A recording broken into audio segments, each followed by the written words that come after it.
Papakita ko sa inyo ang aming garden. Ito, tinatambak muna namin yung mga damo.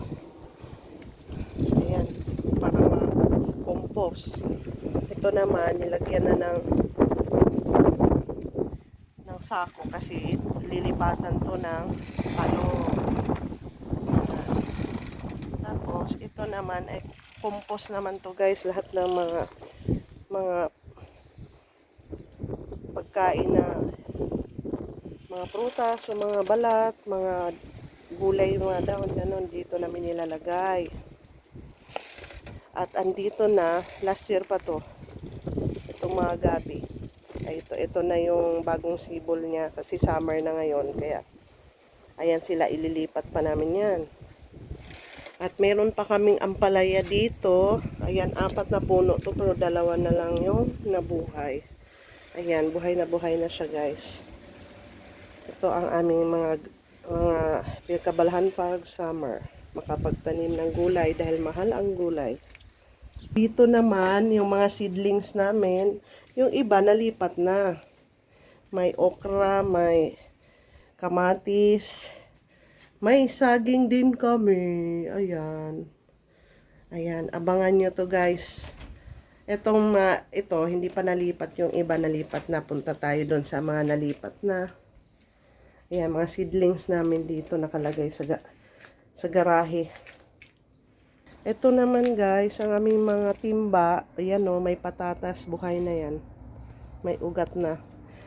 Dito, ito yung mga mixing namin, compost. Pating mix yan. Binibili pa natin yung ating lupa. At ngayon guys, yung ibang mga kamatis natin, ito nilipat na ni Kuya Herns dito sa sa timba. Ayan, 10 to. Hindi pa kasama yung nakita natin doon na mga seedlings. Ayan oh. Nag-iisang puno. Kulang pa yan. Dagdagan pa natin yan hanggang doon. Ayan oh.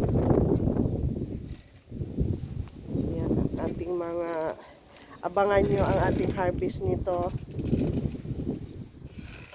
At ngayon guys, yung iba nating paglilipatan andito naman. Ayan, naka-ready na to. Nilagyan lang natin ng harang kasi mahangin. Para hindi matumba yung mga halaman natin, gulay.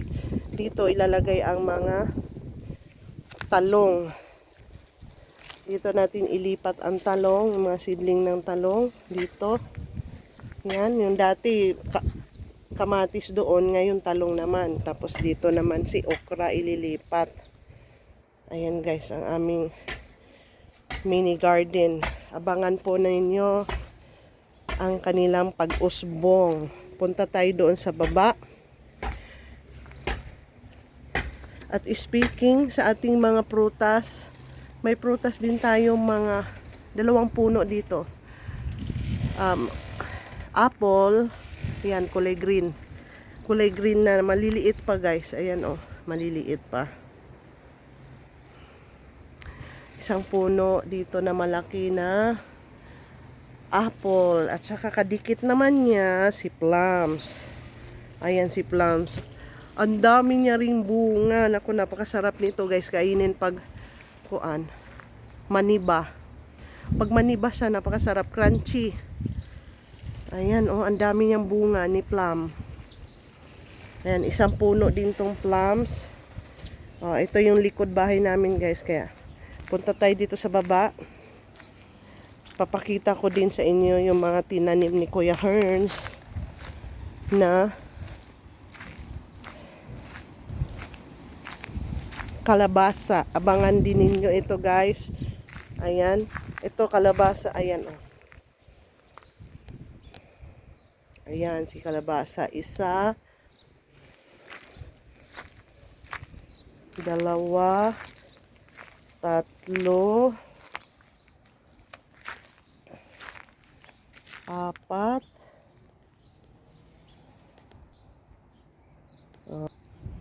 Ayan, 4 na dito. 5. Ayan, 5 na. Pababa tayo. 6. O, di ba? Buhay na sila. 7. 7 puno. 7. 8. At pang-siyam yun doon, guys. Ayun, o, pang-siyam. Ayan, o, tingnan nyo. Ayan, dito tayo sa baba at nandun yung bahay, o. At speaking, meron pa tayong puno dito ng apple. Ako, grabe ang pamulaklak ng mga apple na to. Ang liliit pa, oh. Abangan din ninyo, guys, at magmukbang tayo ng apple. Sa daming apple, o, 2 puno pala to. Ito green.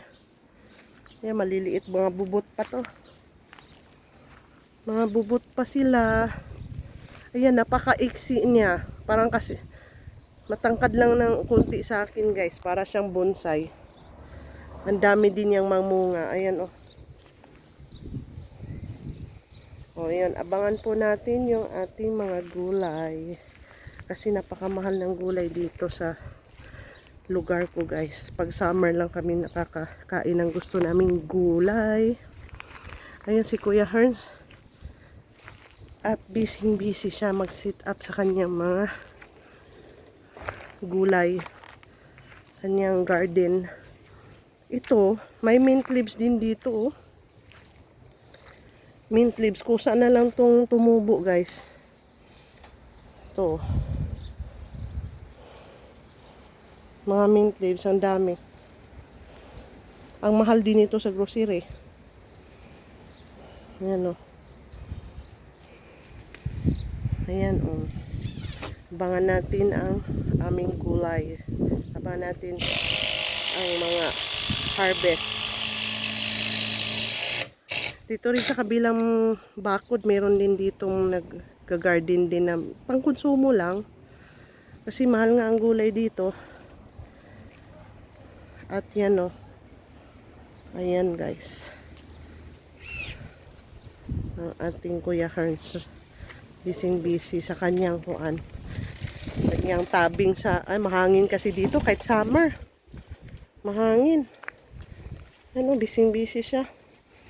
Oh, abangan na. Excited na nga ako dito sa ating mga kamatis, guys. Ayan, yung mga yagit, kumakain yun ng kamatis, lalo na si Ate Yagit. Eh, ang mahal din ng ano dito. Kamatis. Ay, pasensya na maingay at busy nga ang ating gardener. Ayan, o, maraming salamat sa inyo panunood. See you next vlog.